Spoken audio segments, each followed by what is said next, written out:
again. That's the same spot you were stuck in before. We're going in circles. Welcome to Watch Mojo, and today we're counting down our picks for the most painful to watch moments, intentional or otherwise, in the animated Scooby-Doo spin-off, Velma.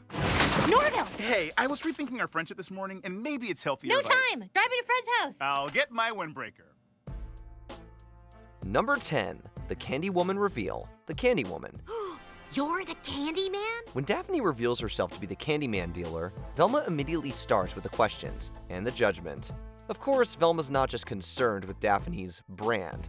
The two former friends also go on a tangent about moral lessons from television. Daphne's interpretation is that, according to TV, there are certain scenarios when it's okay to deal, but Velma quickly explains to Daphne, who's Asian American, that the TV rules are different for certain demographics. Your kid's sick. You're a widow with a mortgage. You have to live on a lake in Missouri. Those are all white people, Daphne. Minorities on TV can only deal drugs to escape poverty. Throw a shoehorned #MeToo joke in there for good measure, and this is just one scene that makes it hard to root for the title character, or the show. I spit truth without a filter, like every comedian before #MeToo. Number 9, the Soulmates Argument, the mystery of teen romance. You're right. It wasn't an accident I told Norville I loved him. Okay. Well, I appreciate you telling me and having the courage to do it within punching distance. With an episode titled like The Mystery of Teen Romance, you could say so many things about the emotional and complicated experience of young love. We'll let you decide if that actually happens. At the end of Season 2's first episode, Velma and Daphne get romantic before arguing over the concept of soulmates. We're soulmates. Soulmates? Daphne, that term was invented by the publishing industry to sell books about vampires boning werewolves. Velma cannot stop shooting out pop culture references and ultimately kills the mood pretty abruptly. Sure, the sentiment of a soul is nice, but the only immutable essence inside of me is Beyoncé's incomparable If I Were a Boy. The beef goes on for the majority of the season, even getting to the point where Daphne takes up witchcraft and casts a hex on Velma to make sure no one else can love her. Number 8, the least vulnerable tournament, Velma Kai. Okay, listen up. These are the skills you need to survive. When a massive burly man springs up and attacks you, Notice she said when you get attacked, not if. Most of the Velma Kai episode focuses on Velma and Daphne participating in a self-defense class at their school. It isn't long before the class goes from 0 to 60 by introducing a tournament. And it's not just any tournament. As Daphne's adoptive mothers put it, it's a competition to determine which girl is the least vulnerable. But the point of this is to determine who is the least vulnerable girl in school. To beat Daphne, Velma stoops incredibly low, stealing her diary and reading it out loud in front of the entire class, thus rendering her vulnerable. Get it? According to her own journal, Daphne is so messed up that she has a daily session with our school guidance counselor, Lamont, to discuss her issues. We know Velma is meant to be flawed, but this really takes it to another level. Number 7, the Crystal Cove Hope Initiative. Velma makes a list. We have found a pattern. Each of the victims is hot. If there's one thing a Scooby-Doo show should know how to do, it's catch a killer, right? Right? In the Season 1 episode, Velma makes a list. The local police do their best detective work and decide that the hot girls are in danger. Their plan? Identify the hottest girls at Crystal Cove High School and give them a police detail. We've decided to rank the 5 hottest girls at Crystal Cove High School and give them each a personal police detail. Fun, right? Velma eventually agrees to help by compiling this list of the hottest girls, which backfires spectacularly, with the students desperate to make the list. Ultimately, it's popular girl Olive of all people who confronts Velma about her restrictive definition of womanhood. You think every girl deep down is like you, but you're wrong. In fact, your definition of womanhood is even more restrictive than ours. Number 6, Velma pretends to be a man, Fogfest. Okay, girls can't go to Fogfest without a date, so our only hope of getting in is makeup, like a lot. Like I'm talking 40-year-old actress at an audition. Someone needs to tell Velma, commentary doesn't have to be this heavy-handed. In this Season 1 episode, Velma realizes that the serial killer is at the annual Crystal Cove Fog Fest, and because women aren't allowed inside without a date, she dresses up as a man.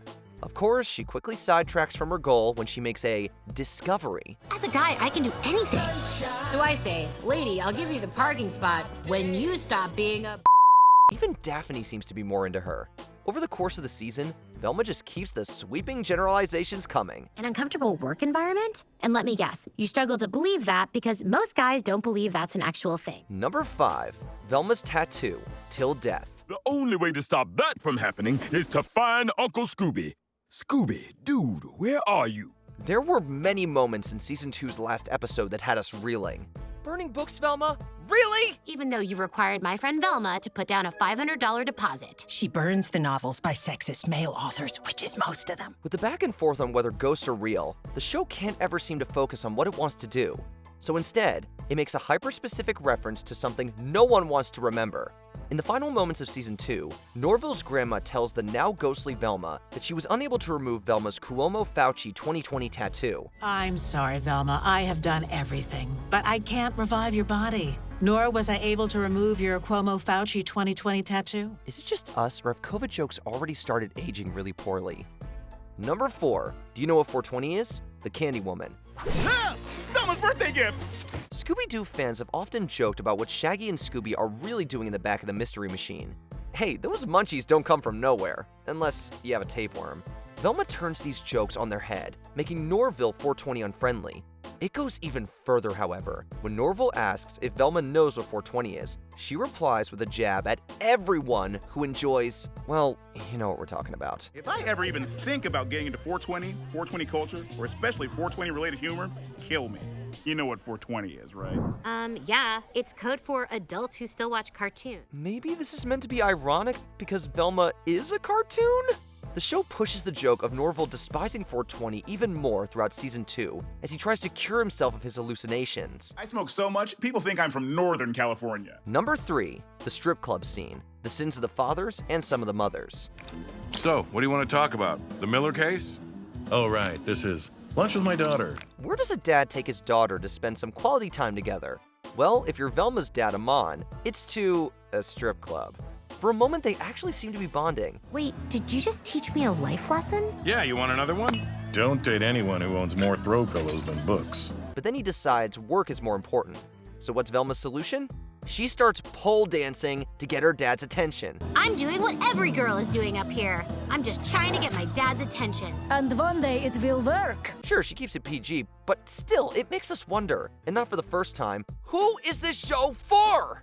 This wouldn't be the last time father and daughter go to the strip club either, as Season 2 shows Velma planning her own dad's bachelor party at the same club.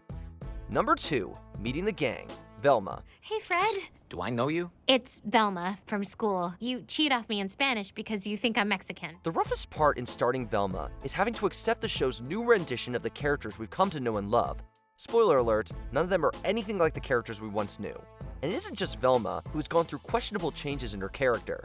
As we mentioned earlier, Norville Rogers, aka Shaggy, is a foodie who can't stand 420 and doesn't know the meaning of personal space. It didn't answer my VMs, voicemails, and then my dad heard me call you the B word, so I lost my phone for 24 hours. But I had to find you because I still don't know if you listened to my VMs, voicemails, let alone responded. Did you? Daphne is still a rich girl, but is one of the cruelest popular kids at the school.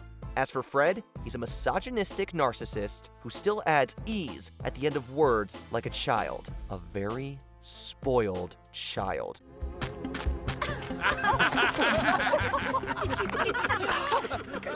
Cutties. Mother, cutties. And Scooby-Doo himself? Nowhere in sight.